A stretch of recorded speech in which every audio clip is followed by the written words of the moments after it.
Le Sahel est aujourd'hui confronté à de nombreux défis. L'espace sahélo-saharien est devenu un arsenal à ciel ouvert qui alimente le narcoterrorisme.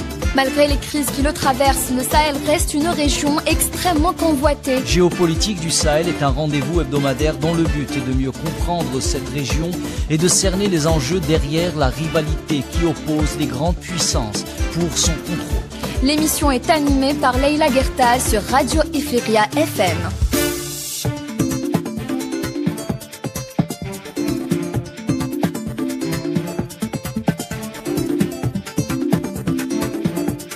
Ifriqiya FM, bonjour, merci de nous rejoindre pour ce nouveau numéro de Géopolitique du Sahel.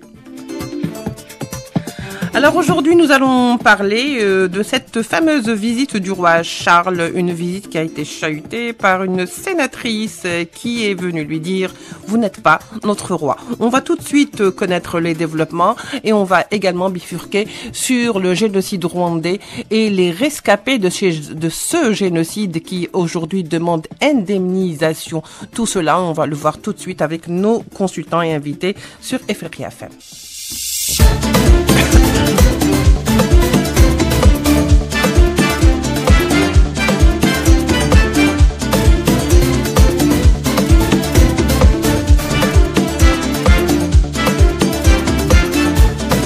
Géopolitique du Sahel sur Radio Ifriqiya FM.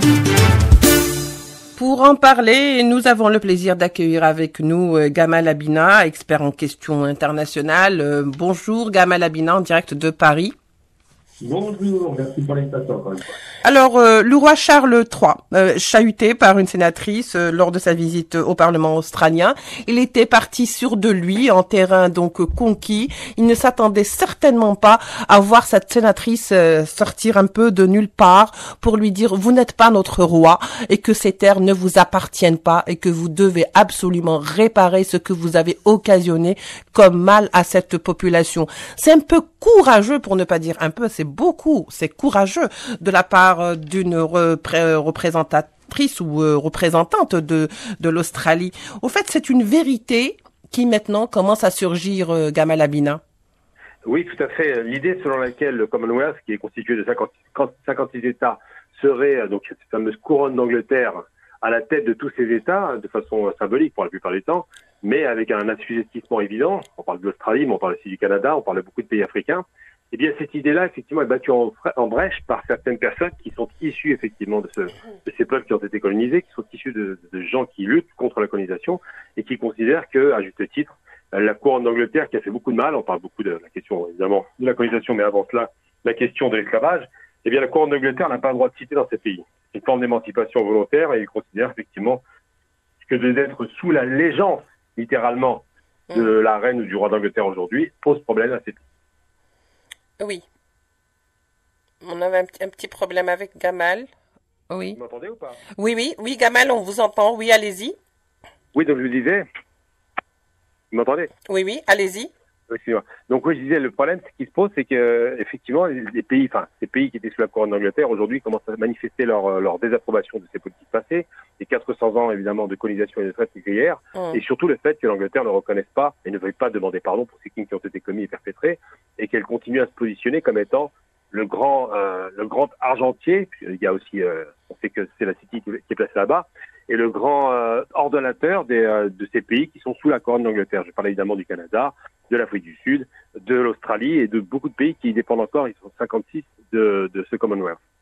Oui, le problème c'est que le courage de cette sénatrice Lydia Thorpe, c'est son nom, elle avait carrément lâché le mot. Vous avez commis un génocide, donc le mot génocide a été lâché.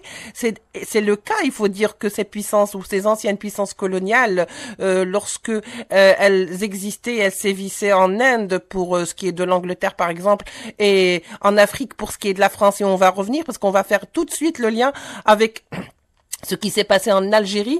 Elle lui avait demandé tout simplement, parce qu'elle avait parlé de génocide, elle a dit, vous avez commis un génocide, donnez-nous ce que vous nous avez volé. Nos os, regardez la similitude de Gamal Abina, nos crânes, nos bébés, notre peuple.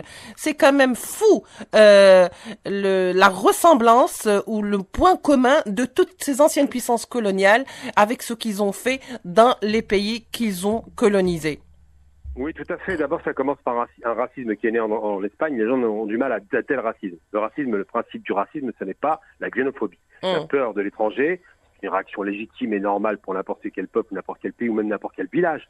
Quand quelqu'un arrive de l'étranger, on a toujours un peu peur parce qu'on ne le connaît pas. En revanche, il n'y a pas un caractère raciste. Qu'est-ce que je veux dire par là? C'est-à-dire que l'idée selon laquelle je serais supérieur racialement, donc je serais une race dominante vis-à-vis de la tienne qui est inférieure, eh bien, dans l'idée de la xénophobie, ça n'existe pas. C'est de la peur, tout simplement. Et le racisme est une institution qui a été créée, enfin l'idéologie du moins, qui a été créée à l'époque de la controverse de Valladolid, en Espagne. Pourquoi? Parce que les Espagnols ont conquis effectivement les Amériques, ont voulu convertir de force les Amérindiens, et surtout ont considéré à un moment des conversions qui allaient trop vite, que ça commençait à être un danger en termes numériques. Et ils se sont dit, est-ce que ces êtres-là sont réellement et sincèrement convertissables? On se rappelle aussi des juifs qu'on avait convertis avant de force. Et surtout, est-ce que ces êtres-là sont des êtres humains? Et c'est là où on commence à poser les termes du débat. Si on se demande si un être humain est un être humain, donc un Amérindien en l'occurrence, puis plus tard les Noirs, les Asiatiques, les Arabes, eh bien on considère qu'on est supérieur, puisque dans la science occidentale, puis il y a un racisme scientifique qui va être derrière, on s'interroge de savoir si ces gens méritent d'abord Jésus, la parole de Dieu, puisqu'ils ne sont pas forcément humains, et ensuite est-ce qu'ils méritent l'humanité, dans le sens scientifique du terme, parce qu'ils sont peut-être inférieurs, partiellement pour des raisons génétiques et autres.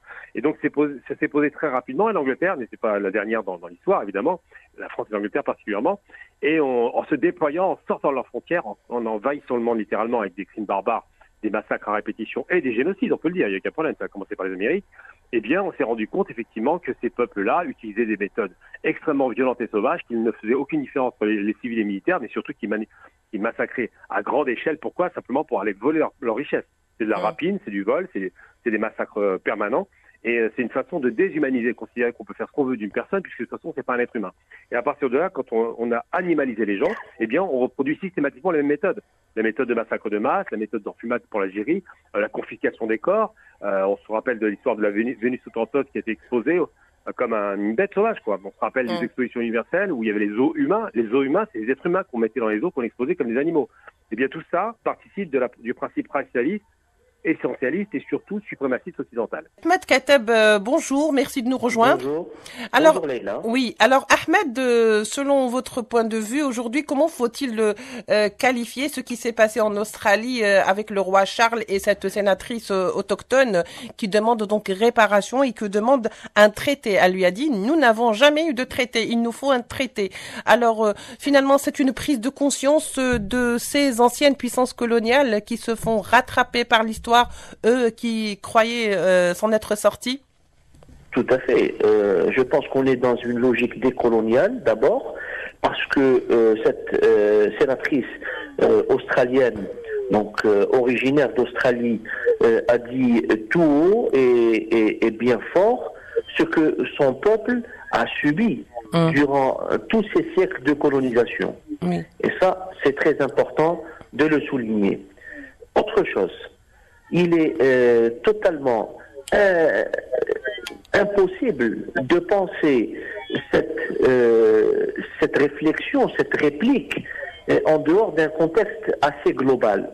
On a un mouvement de fond, un mouvement de l'histoire qui condamne le colonialisme depuis plusieurs décennies, disons, depuis la naissance du panafricanisme, depuis les problématiques posées par le Mahatma Gandhi, donc la non-violence, l'indépendance des Indes, et puis la révolution algérienne, et tout ce qui s'en est suivi comme mouvement de décolonisation en Afrique, mais surtout, on le voit en Occident, avec Black Lives Matter, qui est un mouvement de fond aux États-Unis, qui refuse le diktat des WASP par rapport aux populations de couleur, malgré le fait qu'un président de couleur ait été élu à la tête des États-Unis, Barack Obama en l'occurrence, mais le problème de fond reste posé. Donc, cette question d'inégalité que l'Occident blanc, impérialiste, est en train d'inculquer ou d'essayer de perpétuer à travers son discours, un discours dominant via les médias mainstream, et c'est quelque chose de très important. Ensuite, on a également le contexte brûlant du Moyen-Orient, donc l'agression sioniste contre la bande de Gaza, contre le Liban, et on voit des répercussions, des répliques à un niveau international. tous les peuples épris de liberté se soulèvent pour dire attention, le colonialisme est qu'il soit ancien ou nouveau, qu'il s'appelle colonialisme britannique, français ou sioniste actuellement. Donc c'est la même matrice raciste, déshumanisante et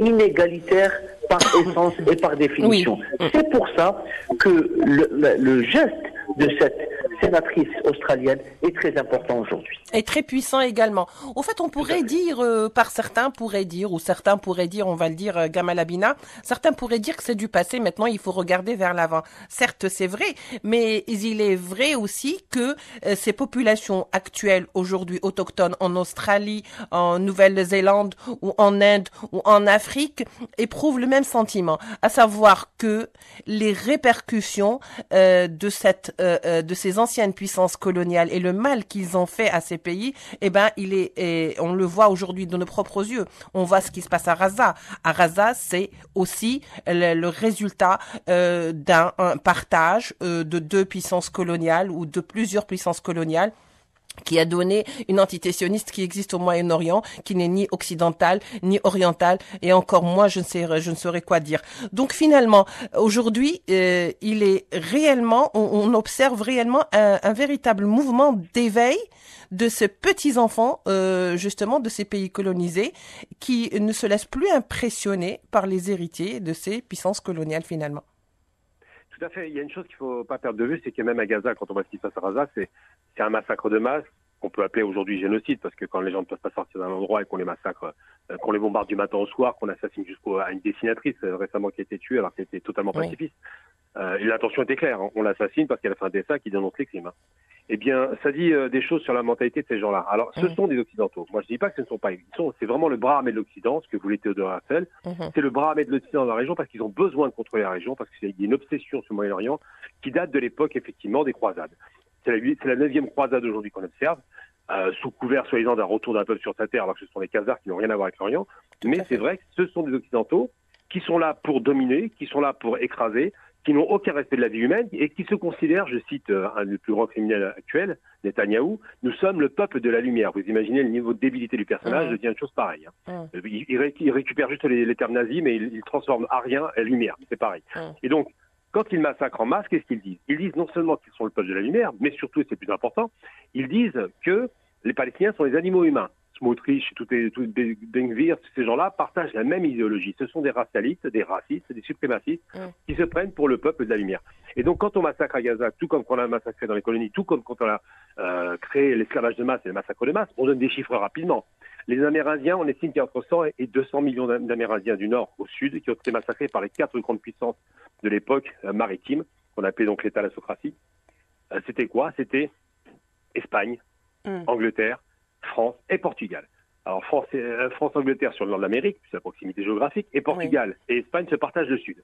Et donc, à chaque fois qu'ils mettent les pieds quelque part, c'est pour massacrer à grande échelle. Pour voler, évidemment, et massacrer.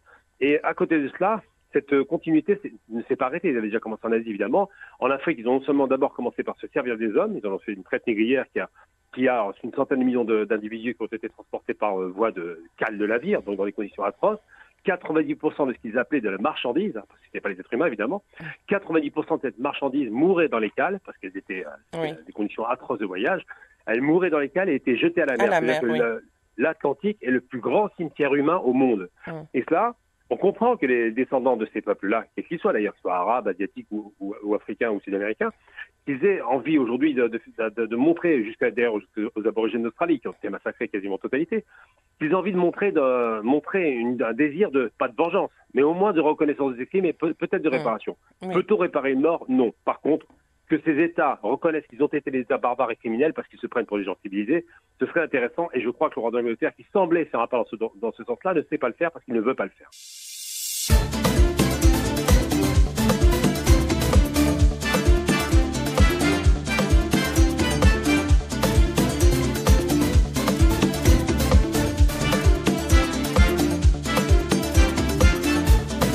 Géopolitique du Sahel sur Radio Ifriqiya FM.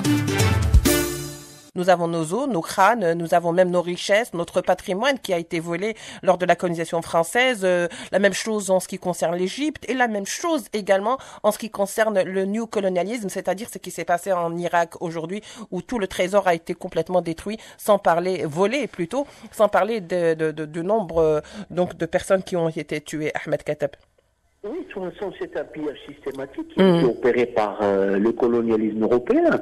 Donc, Gamal Abina a parlé dès le début de l'Amérique latine, de ce qui est appelé actuellement l'Amérique latine, donc des conquistadors espagnols, et cet envahissement et la destruction de civilisations brillantes, les civilisations aztèques et incas. Et idem pour ce qui s'est passé en Afrique et en Asie. Donc, on est là devant un fait colonial qui est au fond nie l'existence de l'histoire de l'autre. Donc on est dans une certaine schizophrénie, on peut l'appliquer aux États-Unis actuellement, un pays qui n'a que 300 ans d'histoire, mais qui veut détruire l'histoire plurimillénaire des autres pays. Je parle de l'Irak, je parle du Yémen, je parle de la Syrie, je parle également du Liban, de l'Égypte, etc. Donc on est devant un fait colonial constant, c'est-à-dire un pillage systématique. Maintenant, le pillage va au-delà de la symbolique culturelle ou civilisationnelle ou scientifique, il va même jusqu'à la dignité humaine.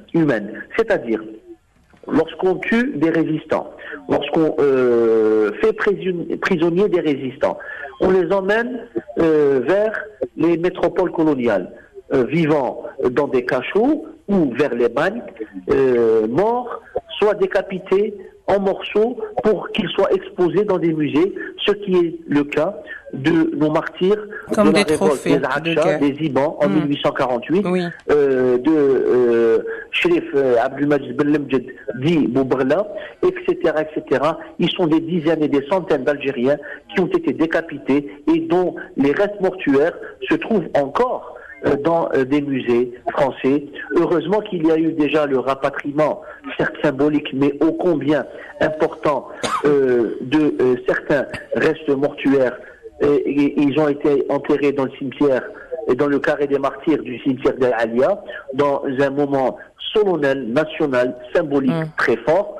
C'est très important de revenir vers ça, mais c'est également très important de revendiquer le retour de nos martyrs, le retour de leur reste, mais également le retour de tout notre patrimoine qui a été pillé. Tout à fait. Le mot qui a été employé par la sénatrice et parlementaire australienne, rendez-nous nos os, nos crânes, est très important parce qu'il s'applique à tous les colonialismes, qu'ils soient britanniques, français, néerlandais, américains aujourd'hui, allemands.